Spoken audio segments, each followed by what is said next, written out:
সেই দাবিটা যদি বিএনপি করে থাকে, জামাত করে থাকে, তাহলে সেনাপ্রধান করলে দোষটা কোথায়? এই নির্বাচনের জন্য তো বাংলাদেশের সমস্ত রাজনৈতিক দলগুলোই অলমোস্ট দাবি করে আসছেন। কেউ বলছেন ডিসেম্বর, কেউ বলছেন জানুয়ারি ফেব্রুয়ারি। তো সেনাপ্রধান ডিসেম্বরের নির্বাচনের জন্য যদি আহ্বান করে থাকেন, সেটা দোষের কিছু নয়, বরং আমি মনে করি আরেকটি শক্তি সংযুক্ত হলো গণতান্ত্রিক পথকে প্রশস্ত করার জন্য। যারা এই প্রতিদিন কু দেখার স্বপ্ন দেখেন, প্রতিদিন রাতেই দেখি আজকে কু হবে, আজকে গাড়ি ঢুকলো কেন, আজকে কি আলোচনা হচ্ছে। আরে বাপরে বাপ, বাহিনী প্রধানরা কি আলোচনাও করতে পারবে না? বসতেও পারবে না, কথাও বলবে না, চুপচাপ থাকবে? কার হাতে চুপচাপ থাকবে? রাজনৈতিক অঙ্গনের এই মুরব্বী এবং জুয়ানদের তারুণ্য নির্ভর একটি সম্মিলিত দেশ হওয়ার কথা ছিল, কিন্তু সবাই সব জায়গায় ভুল করে বসে আছে। জুয়ানরাও এখন মুরব্বীদেরকে মূল্যায়ন না করতে করতে এমন একটা পরিস্থিতিতে তৈরি হয়েছে যে এখন 20 জন মানুষও তাদের কাছে যায় না। তো এইভাবে কি একটা দেশ চলবে? না। এই দেশ চালাতে হলে ইউনিটির বিকল্প নেই। এই একদল মানুষ আছেন যারা প্রতিদিন বাংলাদেশকে অশান্ত করার জন্য, মানে ক্ষমতা সেনাবাহিনী না নেওয়ার আগ পর্যন্ত আপনাদের মনে হয় কোনো বিরতিই নেই। এটা অত্যন্ত দুঃখজনক, এটা দেশের জন্য অত্যন্ত খারাপ, এটা বাহিনী এবং জনগণের মধ্যে অনাস্থা তৈরির জন্য একটি ষড়যন্ত্র। আমি মনে করি এটা কাটিয়ে উঠতে সেনাবাহিনীও ধৈর্যের পরিচয় দিবে, জেনারেল ওয়াকারুজ্জামান তো অবশ্যই ধৈর্যের পরিচয় দিবে, পাশাপাশি সরকারও বুঝতে সক্ষম হবে। সেনাবাহিনীর প্রধান জেনারেল ওয়াকারুজ্জামান সাহেব ডিসেম্বরের মধ্যে নির্বাচন দাবি করেছেন বলে ইতিমধ্যেই খবর প্রচারিত হয়েছে। এই ডিসেম্বরের মধ্যে নির্বাচনকে কেন্দ্র করে আলোচনা হচ্ছে, সমালোচনা হচ্ছে যে কেন তিনি ডিসেম্বরের মধ্যে নির্বাচন চাইবেন বা তার কোনো ভিন্ন উদ্দেশ্য আছে কিনা। ডিসেম্বরের মধ্যে নির্বাচন কিংবা জানুয়ারি ফেব্রুয়ারির মধ্যে নির্বাচন, এটা এখন বাংলাদেশের প্রসিদ্ধ একটি আলোচনা এবং বাংলাদেশের অলমোস্ট সকল রাজনৈতিক দলই এই নির্বাচনটা এই সময়ের সীমার মধ্যে চায়। আপনি যদি হিসাব করেন, বাংলাদেশ জাতীয়তাবাদী দল সর্ববৃহৎ একটি রাজনৈতিক দল, তারা শুরু থেকেই বলে এসেছে যে যত দ্রুত সম্ভব নির্বাচন দিতে হবে। সর্বশেষ তাদের টার্গেট সময়সীমা হচ্ছে ডিসেম্বরের মধ্যেই তারা নির্বাচন চায়। যদিও তারা এমন কোনো আচরণ করবে না যদি সেটা ডিসেম্বরের জায়গায় আপনার অন্তর্বর্তীকালীন সরকারের আরও 2-4 মাস দেরি করেও নির্বাচন করে, তাতে এই সরকারের যে একদম বিরোধিতা করে তারা মাঠে ময়দানে নেমে পড়বেন তেমনটা মনে হচ্ছে না। তবে তাদের টার্গেট হচ্ছে ডিসেম্বরের মধ্যেই নির্বাচন। পাশাপাশি বাংলাদেশের সেকেন্ড লার্জেস্ট পার্টি এখনকার সময়ে বাংলাদেশ জামাত ইসলাম। জামাত ইসলাম ইতিমধ্যেই আপনারা জানেন যে ঘোষণা দিয়েছে যে অন্তর্বর্তীকালীন সরকারকে তারা সময় দিতে চায়, তাদের মতো করে তারা কাজ করুক সেটা চায়, তবে নির্বাচনটা যাতে বর্ষার সিজনে না হয়ে রমজানের পূর্বেই অনুষ্ঠিত হয়। সেই জায়গা থেকেও রমজানের পূর্বে বলতে জানুয়ারি ফেব্রুয়ারি মাসের দিকে হওয়াটাই সুন্দর। তো দাবি যারাই করছে অলমোস্ট সবাই সবার কাছাকাছি দাবি করছে, কেউ ডিসেম্বর, কেউ জানুয়ারি ফেব্রুয়ারি। এছাড়া ইসলামী আন্দোলন বাংলাদেশ সহ সকল রাজনৈতিক দল একটি কথাই বলছে, আমাদের সংস্কার দরকার, নির্বাচনের পথেও হাঁটা দরকার, তবে সংস্কারটাকে গুরুত্ব দিয়ে পথ চলা উচিত। সেই জায়গা থেকে বাংলাদেশের সেনাবাহিনীর প্রধান জেনারেল ওয়াকারুজ্জামান তিনি যে দাবি তুলেছেন যে ডিসেম্বরের মধ্যে নির্বাচন হওয়া বাঞ্ছনীয় বা পরামর্শ দিয়েছেন, সেটাতে দোষের তো আমি কিছু দেখি না। বরং আমি মনে করি সেনাবাহিনীর এই ডিসেম্বরের মধ্যে নির্বাচন চাওয়ার মধ্য দিয়ে প্রমাণ হয় যে সেনাবাহিনীর প্রধান জেনারেল ওয়াকারুজ্জামান সে বারবার বলেছেন বা শঙ্কা উড়িয়ে দিয়েছেন যে বাংলাদেশে সেনা শাসন আসার মতো কোনো সুযোগ নেই বা করবেন না, বা তাদের সেই ইন্টারেস্টটা নেই, সেটার একটি প্রমাণ তিনি দিয়ে গেলেন। আমাদের বাংলাদেশে অনেকেই চেপে ধরে সেনাবাহিনীকে যে কোনো মূল্যে রাষ্ট্র ক্ষমতা নেওয়ানোর জন্য বিভিন্নভাবে বিভিন্ন কৌশলে, ছলে বলে কৌশলে, কেউ দেশপ্রেমিক সেজে, কেউ শত্রু সেজে তাদেরকে উস্কানি দিয়েই চলেছে। কিন্তু 5 তারিখের পর থেকে এখন 9 মাস হয়ে গিয়েছে, সেনাবাহিনী কিন্তু আপনার এই ক্ষমতা নেওয়ার জন্য বসে থাকে নাই। আমি সেদিনও হলফ করে এবং আমার আত্মবিশ্বাস থেকে বলেছিলাম, সেনাবাহিনী যদি ক্ষমতা নিতই তাহলে সবচাইতে গুড টাইম ছিল 5ই আগস্ট। ওই দিন জনগণ হয়তো কেউ কেউ প্রতিবাদ করত, কিন্তু সাধারণ মানুষ তখন ঘরে উঠে যেত যে হাসিনার মুক্তি পেয়েছি, নতুন কিছু এসেছে, অপেক্ষা করি, দেখি কি হয়। বাস্তবতা হচ্ছে এখনকার পরিস্থিতি বাংলাদেশে এমন নেই যেখানে সেনাবাহিনী ক্ষমতায় নিবে, মোটেই না। বরং 5ই আগস্টের চাইতে এখন দিন দিন পরিস্থিতি ভিন্নভাবে যাচ্ছে, যেখানে সেনাবাহিনীকে দায়িত্ব নেওয়ার মতো পরিস্থিতি পরিবেশ নেই, এবং সেটা তারা করবেন বলে কোনোভাবেই আমি বিশ্বাস করি না। সে কারণে শুরু থেকে আমার অবস্থানটা ছিল এরকম, এই বাহিনীগুলোর পক্ষেই ছিল। শুধুমাত্র ওই সকল দালাল দুষ্ট যারা দেশবিরোধী ষড়যন্ত্র করেছে, আয়নাঘর প্রতিষ্ঠিত করেছে, অন্যায় অবিচার করেছে, তাদের বিচার আমি এখন চাই, ভবিষ্যতেও চাই। গত যত বছর কথা বলেছি তখনও চেয়েছি। কিন্তু একটি বাহিনী, একটি আপনার দেশের সংস্থা, এগুলোকে বাদ দিয়ে একটি রাষ্ট্র চলতে পারে না। এই বাংলাদেশকে সুশৃঙ্খলভাবে সুন্দরভাবে এগিয়ে নিয়ে যেতে হলে সম্মিলিতভাবে দেশকে এগিয়ে নিয়ে যেতে হবে। গত 16 বছর যারা যেই কাজটি করতে পারেনি, গত 16 বছর মনে রাখবেন, 16 বছরে বহু সেনাপ্রধান এসেছে, কিন্তু অনেকেই অনেক কিছু করতে পারে নাই। জেনারেল ওয়াকারুজ্জামান সাহেব আওয়ামী লীগের আত্মীয় হওয়া সত্ত্বেও তিনি কিন্তু সেই কাজটাই আমাদের সামনে করে দেখিয়েছেন। আমি বহুবার ভিডিওতে বলেছি যে একজন জেনারেল ওয়াকারুজ্জামান আপনার মতো আমার মতো কথাবার্তায় চলবে না। একজন জেনারেলকে, একজন সেনাপ্রধানকে দেশের দিকে যেমন নজর রাখতে হবে, রাজনীতির দিকে নজর রাখতে হবে, পরাশক্তির দিকে নজর রাখতে হবে, দেশ বিরোধী বিভিন্ন জাতিসংঘ সহ মানে বিভিন্ন দেশের সাথে, দেশের বাহিরে যারা আছেন তাদের সাথেও সুসম্পর্ক বজায় রেখেই তাদেরকে পথ চলতে হবে। আমি মনে করি সেই সেন্স থেকে আজকের এই জেনারেল ওয়াকারুজ্জামান সে একটি নির্বাচনের রোড ম্যাপ দিচ্ছেন বা চাচ্ছেন, এটা অন্যায় কিছু নয়। আমরা যখন 5ই আগস্ট বাংলাদেশের স্বাধীনতার জন্য বসেছিলাম, তখন কিন্তু একটি রাষ্ট্রের রাষ্ট্রপ্রধানের মানে তাকে তাড়ানোর জন্য, শেখ হাসিনাকে বাদ দেওয়ার জন্য সেনাপ্রধানদের, সেনাবাহিনীর, নৌবাহিনীর, বিমান বাহিনীর দ্বারস্থ হয়েছি। আমরা বারবার আহ্বান করেছি আপনারা আমাদেরকে সাহায্য করুন। তখনও কিন্তু সাংবিধানিক প্রক্রিয়ায় হিসাব করলে কোনো ব্যক্তি আপনাকে সাহায্য করতে পারে না যদি সে ওই সমসাময়িক সরকারের আনুগত্য পোষণকারী হয়। কিন্তু সরকার যখন এমন জুলুম অত্যাচার করেছে, যখন বাহিনীগুলো সেটা অনুধাবন করতে পেরেছে, তখন কিন্তু তারা জনতার পক্ষেই দাঁড়িয়েছে। আজকে একই উপায়ে সেনাবাহিনী বাংলাদেশের একটি পার্ট। বাংলাদেশে আপনি প্রতিদিন বিভিন্ন ধরনের সমস্যা তৈরি করবেন আর সেটাকে মেনে নিয়ে চলতে হবে, এটা আমি বিশ্বাস করি না। এদেশের এই যে পুলিশ বাহিনী, আমরা বিভিন্ন টকশোতে দোষারোপ করি, বিভিন্ন সময় গালিগালাজ করেছি, 16 বছর অন্যায় অত্যাচারের জুলুমের শিকার হয়ে তখন বলেছি, কিন্তু এখন বলি না। কেন? আমাদেরকে এই বাহিনীর সবাইকে ক্ষিপ্ত করলে দেশ থাকবে না। আমাদের এই পেট্রোলিং সিস্টেম থাকতে হবে। আমাদের এই বাংলাদেশে প্রত্যেকটি নাগরিকের নিরাপত্তা বিধানের জন্য পুলিশ সেক্টর কাজ করতে হবে।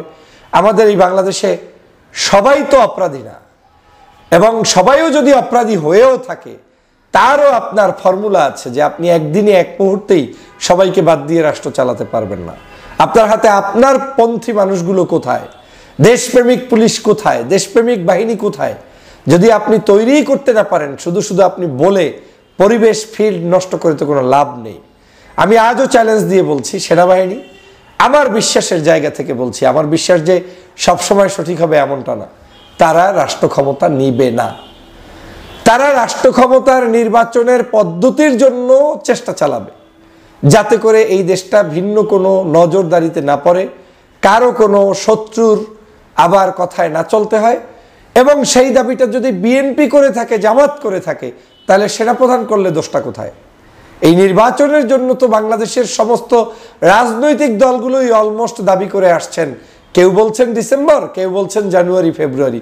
তো সেনাপ্রধান ডিসেম্বরের নির্বাচনের জন্য যদি আহ্বান করে থাকেন, সেটা দোষের কিছু নয়, বরং আমি মনে করি আরেকটি শক্তি সংযুক্ত হলো গণতান্ত্রিক পথকে প্রশস্ত করার জন্য।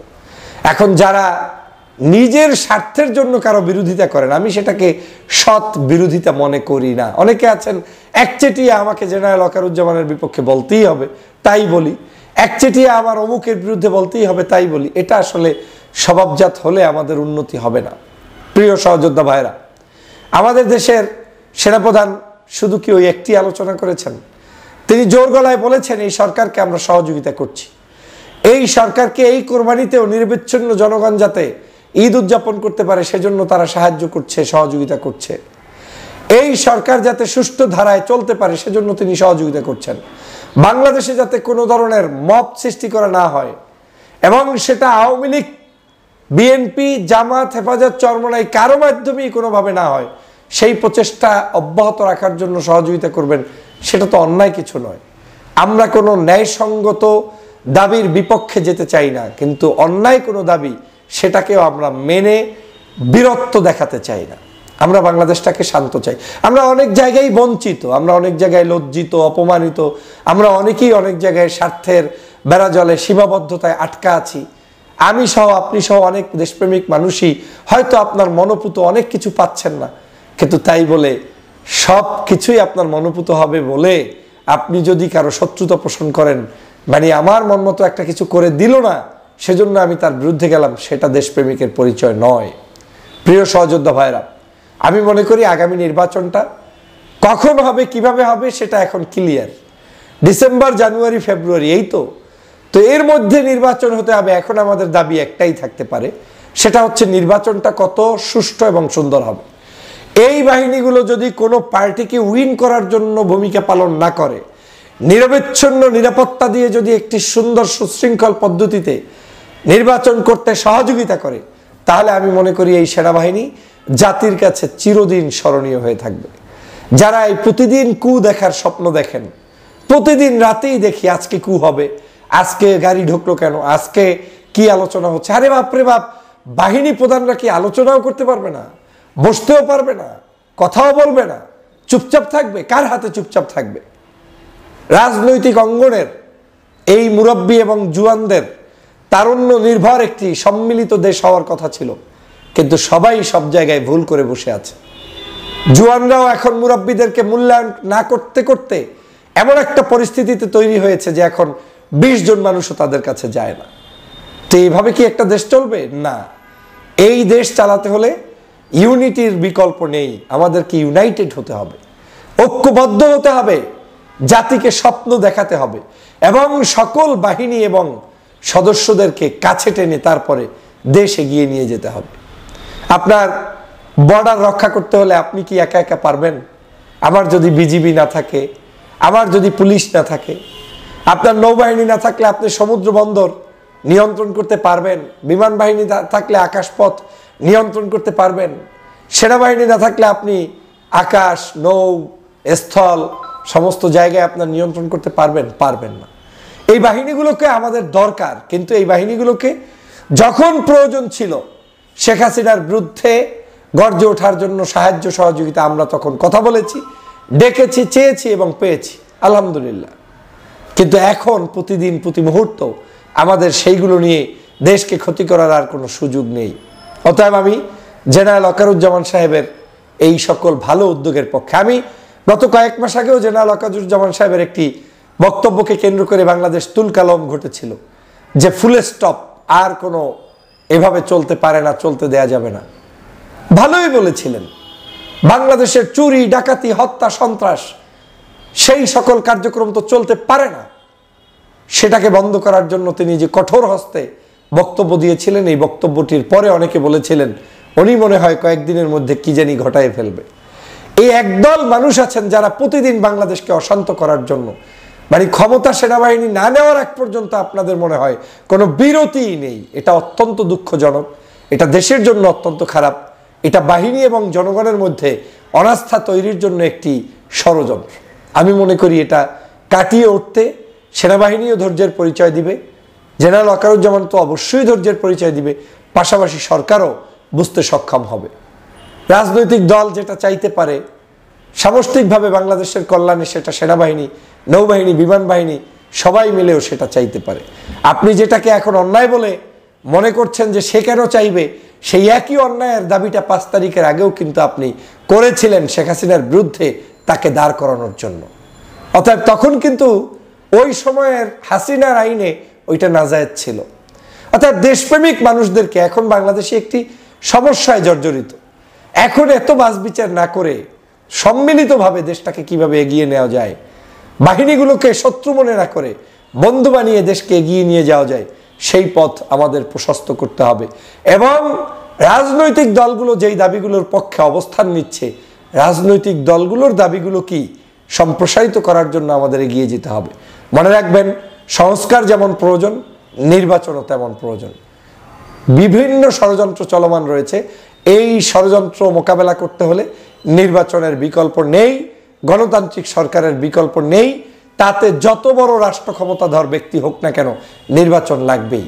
নির্বাচিত সরকার এসে জনগণের দাবি দেওয়া পূরণের জন্য তারা কাজ করবে। তবে নির্বাচিত সরকার যেই সংস্কারগুলো করবে না বলে আমরা মনে করি, সেই সংস্কারগুলো এই সরকারকে এখন এই মুহূর্তে জাতির সামনে প্রকাশ্যে আনতে হবে এবং বিচার প্রক্রিয়াকে ত্বরান্বিত করতে হবে। সবাইকে ধন্যবাদ। আমাদের দেশের আসলে এটাই একটা স্বভাব। আমাদের স্বভাব হচ্ছে যে আমরা কখনো কোনো মানুষকে স্মরণে রাখতে পারি না। যারা দেশের জন্য লড়াই করে, সংগ্রাম করে, তাদেরকে আমরা একটুতেই বিভিন্ন জায়গায় বিতর্কিত করে ফেলি। বিতর্কিত করে যে কোনো মূল্যে তাদেরকে অবনত রাখতে চাই, অপদস্থ করতে চাই এবং বিপদকালীন সময় যারা আমাদের পাশে থাকে, আমরা তাদেরকে সমাজ থেকে কাটছাঁট করার খুব একটা সুন্দর পরিকল্পনা করি। আসাদ সাহেবেরও সব কিছু আপনার পছন্দ হবে বা আমারও আদৌ পছন্দ হবে এমনটা না, কিন্তু আমাদের কৃতজ্ঞতার মাত্রাটা যদি এতই নিম্ন বর্ণে চলে যায়, তাহলে এই দেশে কখনোই আর যোগ্য নেতৃত্ব তৈরি হবে না। গতকালকের গভীর রাতে হঠাৎ করে 7 কলেজ এবং ঢাকা বিশ্ববিদ্যালয়ের ছাত্রদের মধ্যে উত্তেজনা ছড়িয়ে পড়ে। এই উত্তেজনা নিবারণ করতে সেখানে উপস্থিত হন বৈষম্য বিরোধী ছাত্র আন্দোলনের বর্তমান আহ্বায়ক হাসনাত আবদুল্লাহ।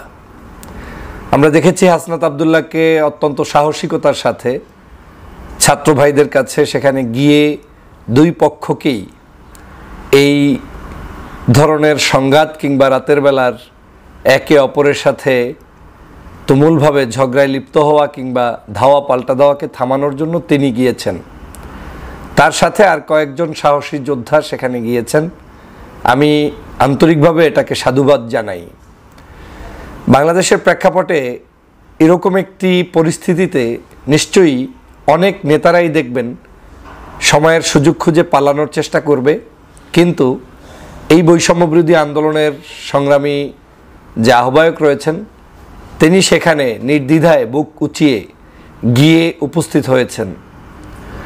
তার ব্যক্তিগত জীবন নিয়ে, রাজনৈতিক কর্মকাণ্ড নিয়ে কিংবা তার সদালাপী মনোভাব কিংবা তার আচরণ নিয়ে কারো না কারো আনন্দ থাকতে পারে, আবার কারো না কারো বিরক্তও থাকতে পারে, সেটা ভিন্ন আলোচনা। যে কোনো ব্যক্তি রাজনীতি করতে আসলে তাকে নিয়ে সমালোচনা থাকবে, আলোচনা থাকবে, এটাই স্বাভাবিক। কিন্তু যে সাহসিকতা তিনি দেখিয়েছেন এবং প্রত্যেকটা ইস্যুতেই তিনি যেভাবে মাঠে নেমে সামনে দাঁড়িয়ে সবাইকে নিয়ন্ত্রণ করা, নিবারণ করা কিংবা বুঝ দিয়ে সংযত আচরণ করার জন্য উদ্বুদ্ধ করছেন, সেটা অবশ্যই প্রশংসনীয়। কিন্তু দুঃখের সাথে বলতে হচ্ছে, বাংলাদেশে আমরা দেখলাম অতি উৎসাহী আমাদের অনেক ভাইয়েরা, বোনেরা, যেহেতু জিনিসটি হাসনাত আবদুল্লাহর কর্মকাণ্ড হয়েছে, হাসনাত আবদুল্লাহকে কেউ কেউ সেখানে বিভিন্নভাবে স্লোগান দিয়ে বিতর্কিত করার চেষ্টা করেছে রাতের বেলা। সেখানে তার উপরে আক্রমণ না হলেও তাকে এক ধরনের অপমান করার হয়তো কেউ না কেউ চেষ্টা করতে চেয়েছেন। সেই জিনিসগুলোকে নিয়ে বাংলাদেশের অনেক মানুষ আবার নতুন করে আলোচনাও শুরু করেছেন। আমাদের দেশের আসলে এটাই একটা স্বভাব। আমাদের স্বভাব হচ্ছে যে আমরা কখনো কোনো মানুষকে স্মরণে রাখতে পারি না। যারা দেশের জন্য লড়াই করে, সংগ্রাম করে, তাদেরকে আমরা একটুতেই বিভিন্ন জায়গায় বিতর্কিত করে ফেলি। বিতর্কিত করে যে কোনো মূল্যে তাদেরকে অবনত রাখতে চাই, অপদস্থ করতে চাই এবং বিপদকালীন সময় যারা আমাদের পাশে থাকে, আমরা তাদেরকে সমাজ থেকে কাটছাঁট করার খুব একটা সুন্দর পরিকল্পনা করি। আমি নিশ্চিত যে আবুল হাসনাত সাহেবের, এই হাসনাত আবদুল্লাহ সাহেবের এখন পর্যন্ত ওই অর্থে রাজনৈতিক বিশাল জ্ঞান কিংবা বড়ত্বের জায়গায় যাওয়ার মতো পরিস্থিতি হয়নি। তিনি এখনও লার্নার, শিখছেন। তবে তারা এই জুলাই বিপ্লবের যে মানুষকে যে বিজয় ছিনিয়ে এনে দিয়েছেন 5ই আগস্ট, এটা তাদের জন্য বড় অ্যাচিভমেন্ট এবং দেশের জন্য, আমাদের জন্য সবচাইতে বড় পাওয়া। তারা আজকের যে জীবন বাজি রেখে আমাদের জন্য যখন লড়াই করেছিলেন, তখন তারা আমাদের সামনে ছিলেন সিংহ, তারা আমাদের সামনে ছিলেন বাঘ, তারা আমাদের সামনে ছিলেন বাংলাদেশের সত্যিকার মুক্তিযোদ্ধা। কিন্তু যখনই তারা তাদের এই জায়গা থেকে রাজনৈতিক জায়গায় পদার্পণ করা শুরু করছেন, কথা বলছেন, সমাজ নিয়ে ভাবছেন, রাজনীতি নিয়ে ভাবছেন, সেটাকে খুব কম সংখ্যক মানুষই ওয়েলকাম জানানো শুরু করেছেন। বেশিরভাগ জায়গায় তাদের দোষ ত্রুটিকে সামনে আনার চেষ্টা করছেন, যদিও বারবার এই রাজনীতিবিদ বা ইয়াংস্টাররা তাদের জায়গা থেকে স্পষ্ট করে সবসময় বার্তা দিয়েই চলেছে যে পারলে আমাদের বিরুদ্ধে কোনো একটি অভিযোগ পূর্ণাঙ্গভাবে উপস্থাপন করে দেখাও। আমি খুব কষ্ট পেয়েছি গতকালকের রাতের যেই আচরণটি তার সাথে ঘটেছে বা কেউ ঘটাতে চেয়েছে। যতটুকুই হয়েছে এতটুকুই কোনোভাবে কাম্য ছিল না। আমাদের ম্যাচুরিটির প্রত্যেকেরই অভাব আছে। আমি পূর্ণাঙ্গ কোনো ব্যক্তি না, আমারও অনেক কিছু আপনার ভালো লাগবে, অনেক কিছু লাগবে না। হাসান সাহেবেরও সব কিছু আপনার পছন্দ হবে বা আমারও আদৌ পছন্দ হবে এমনটা না।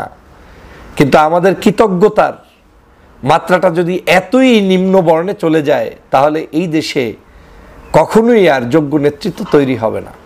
আমি বারবার যে কথাটা প্রসঙ্গক্রমে বলি যে আমাদের যারা ইয়াংস্টার আছে, এখন যারা ছাত্রদের প্রতিনিধি আছে, এদেরকে ডেকে আমাদের শেখানো উচিত। কেউ কি এই কথা বলতে পেরেছি যে সর্বোচ্চ দলের আমি একজন নেতা, সর্বোচ্চ মিডিয়াম দলের নেতা, ছোট দলের নেতা, আমরা তাদেরকে কতবার ডাকতে পেরেছি? আমরা জানি যে তাদের অনেক আচার ব্যবহার চলাফেরার মধ্যে যে উত্তেজনা, কারণ তারা ইয়াং, নতুন, মাঠে এসেছে, বিজয় ছিনিয়ে এনেছে, এখনো ক্রাইসিস, হাসিনার এই বিদায়ের পরে নতুন করে রাজনীতির মাঠগুলোতে তাদের অনেক কিছু হয়তো পাড়ি দেওয়া হয়নি। কিন্তু আমরা তাদেরকে যে পরিমাণ অবজ্ঞা করি, যে পরিমাণ তাদের বিরুদ্ধে কথা বলি কিংবা সুযোগ পেলে খোঁচা মারি, সেই পরিমাণ কিন্তু আমরা ভালোবাসার নজর দিয়ে তাদেরকে ডাকি না। এজন্য দায়ী আসলে তারা যতটুকু, তার চেয়ে আমি মনে করি আমরা যারা বড় পর্যায় থেকে নেতৃত্ব দিচ্ছি বা দিবেন ভাবছেন বা দিয়েছেন, আপনাদের আমাদের অনেক বড় দায়িত্ব আছে আমাদের এই ছাত্র ভাইদের প্রতি। যাই হোক, সে প্রসঙ্গ ভিন্ন। কিন্তু আমার যেটা মনে হয়েছে যে বাংলাদেশে এই অকৃতজ্ঞতা, এটা একটা বাই বর্ন আমরা শিখেছি, বাই বর্ন। আমরা যেই ভালো কিছু করে দেয় আমরা তাকে ছিঁড়ে ফেলে দিতে অভ্যস্ত হয়ে যাই। বাংলাদেশে গত 16 বছরে আমরা কি করতে পেরেছি, কি করতে পারি নাই, এটা একদম গ্লাসের মতো ক্লিয়ার। আপনার সামনে পানির নিচে তাকালে যেরকম দেখবেন সব ক্লিয়ার, একদম এখানে সম্পূর্ণটাই আপনি দেখতে পাচ্ছেন। হ্যাঁ, আমাদের উপরে জুলুম করেছে, অত্যাচার করেছে, আওয়ামী লীগের দুঃশাসন নেমে এসেছে, সব সত্য। কিন্তু আমরা 16 বছরে হাসিনাকে নামাতে পারি নাই, এটা হচ্ছে আরো বড় সত্য। কিন্তু এই ছাত্র ভাইয়েরাই ক্রাইসিসে আমাদের সামনে এসে আমাদেরকে নেতৃত্ব দিয়ে দেশকে স্বাধীন করেছে, হাসিনা মুক্ত বাংলাদেশ করেছে।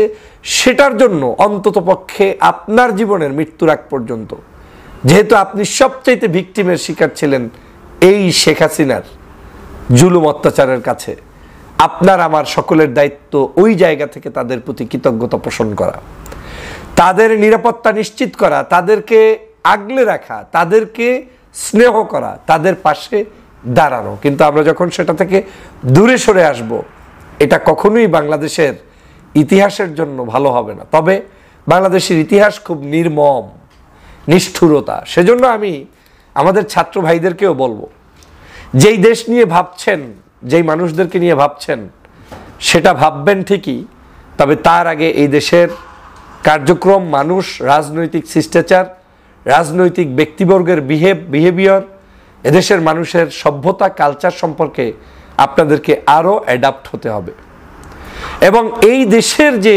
চাহিদা সেই আলোকে আপনাকে পথ চলতে জানতে হবে।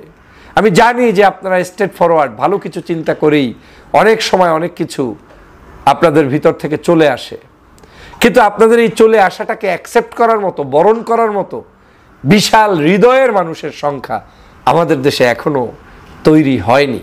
সে কারণে পথে পথে হোঁচট খাবেন, পথে পথে অপমানিত হবেন, পথে পথে অপদস্থ হবেন, পথে পথে এর চাইতেও আরও বেশি কিছু আপনাদের জন্য এই দেশেই অনেকে করার জন্য বসে আছে, কিন্তু যেটা কখনোই কাম্য নয়। কিন্তু এটাই বাংলাদেশ।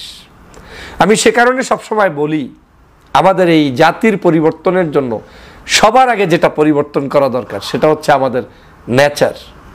আমাদের প্রত্যেকের ভিতরে এই অ্যারোগেন্সের মানসিকতা পরিহার করা যেমন দরকার, আমাদের প্রত্যেকের ভিতরে হৃদয়টাকে প্রশস্ত করে জাতির নেতৃত্ব দানকারী, সে যে মতের হোক, যে আদর্শের হোক, যারাই সমাজের জন্য কিছু করেছে তাদেরকে সঠিক মূল্যায়ন করা দরকার। কিন্তু আমাদের দেশ সেটা করতে পারেনি। আমি ক্ষুব্ধ হয়ে সম্ভবত প্রেস ক্লাবে কয়েক মাস আগে স্বাধীনতার পরে কয়েকটা সমাবেশে ছোট ছোট ঘরোয়া যে সেমিনার হয়েছে বা আমাদের আলোচনা হয়েছে, সেখানে বলেছিলাম যে আজ বাংলাদেশে সবার আগে উচিত ছিল কি? উচিত ছিল 24-এর এই গণ অভ্যুত্থান কিংবা বিপ্লব যারা সংগঠিত করেছে সেই মানুষদেরকে সোহরাওয়ার্দী উদ্যানে ডেকে বাংলাদেশের সর্ববৃহৎ দলগুলোর পক্ষ থেকে, বাংলাদেশের রাষ্ট্র কাঠামোর পক্ষ থেকে নাগরিক সংবর্ধনা দেয়া, ক্রেস্ট দেয়া, সম্মানিত করা। কিন্তু আমি বিশ্বাস করি এখন পর্যন্ত কেউ সেই উদ্যোগ দেননি। কারণ আপনার দৃষ্টিভঙ্গিতে আমি যাকে দিব এই লোককে দিলে এ তো আরও মহান নেতা হয়ে যাবে। তা আমরা নেতা তৈরি করতে চাই না, আমরা অ্যাপ্রিসিয়েট করতে চাই না। মনে রাখবেন, আপনি যা আপনি তাই পাবেন, আমি যা আমি তাই পাবো। যোগ্যতা কখনো দাবিয়ে রাখা যায় না। এদেশে বহু মানুষকে জুলুম, নির্যাতন, অত্যাচার বিভিন্ন সময় করা হয়েছে, কিন্তু কেউ দাবিয়ে রাখতে পারেনি। উদাহরণ তো চোখের সামনে, দেশনেত্রী বেগম খালেদা জিয়ার মতো একজন ব্যক্তিকে চিকিৎসা নিতে দেয়নি। আজকের খালেদা জিয়ার জন্য বিশেষ অ্যাম্বুলেন্স ফ্লাইট এসে তারপরে তাকে একটি রাষ্ট্রের পক্ষ থেকে সর্বোচ্চ উপহার দিয়ে বিদেশে চিকিৎসার জন্য নেওয়া হয়, আর শেখ হাসিনাকে পালিয়ে যেতেও হয়েছে। অতএব এই বাংলাদেশে আমাদের সামনে কিন্তু সব এক্সাম্পলগুলো রয়েছে। যেই দলগুলোকে নিষিদ্ধ করতে চেয়েছে আওয়ামী লীগ করেছে। ইভেন এই যে জুলাই মাসের আগে, মানে আগস্টের সম্ভবত 1 তারিখ বা 2 তারিখে শেখ হাসিনা পালিয়ে গিয়েছে, 5 তারিখ, 1 বা 2 তারিখে বাংলাদেশের জামাত শিবিরকেও নিষিদ্ধ করেছিল। কিন্তু আজকের আওয়ামী লীগের দরজা কিন্তু বাংলাদেশের কোনো অফিসে খুলতে পারে না, কেউ না। চ্যালেঞ্জ দিয়ে বলছি, কোনো অফিস নেই তাদের এখন, কিন্তু জামাত শিবির কিন্তু অফিস আছে। এভাবে করে সমস্ত চিত্রটা যদি দেখেন, রাজনৈতিক অঙ্গনের সব দল সবাই কিন্তু যার যার জায়গায় আছে। অতএব জুলুম, অত্যাচার, নির্যাতন যখনই কেউ কারো উপরে করবে, কিন্তু আসল জিনিস কেউ দাবিয়ে রাখতে পারে না। অতএব আমাদের এই হাসনাতের উপরে যারাই যেভাবেই নিগৃহীত কিংবা অপমান অপদস্থ করার চেষ্টা করেন, যদি বাই বর্ন তার ভিতরে যে হিম্মতটা আছে এটাকে আপনি দাবিয়ে রাখতে পারবেন না। আসুন আমরা শিক্ষা বান্ধব, ছাত্র বান্ধব, সংস্কার বান্ধব, যুগের সাথে তাল মিলিয়ে পরিবর্তনের জন্য এবং আগামীর সোনার বাংলাদেশ একটি দুর্নীতি, দুষ্কৃতি, সকল প্রকার অন্যায়, অবিচার, ব্যভিচার মুক্ত একটি সমাজ গঠন করি, সেই প্রত্যাশা থাকবে আমার সব সময়। আমি হাসনাত ভাইদের শুভকামনা করি।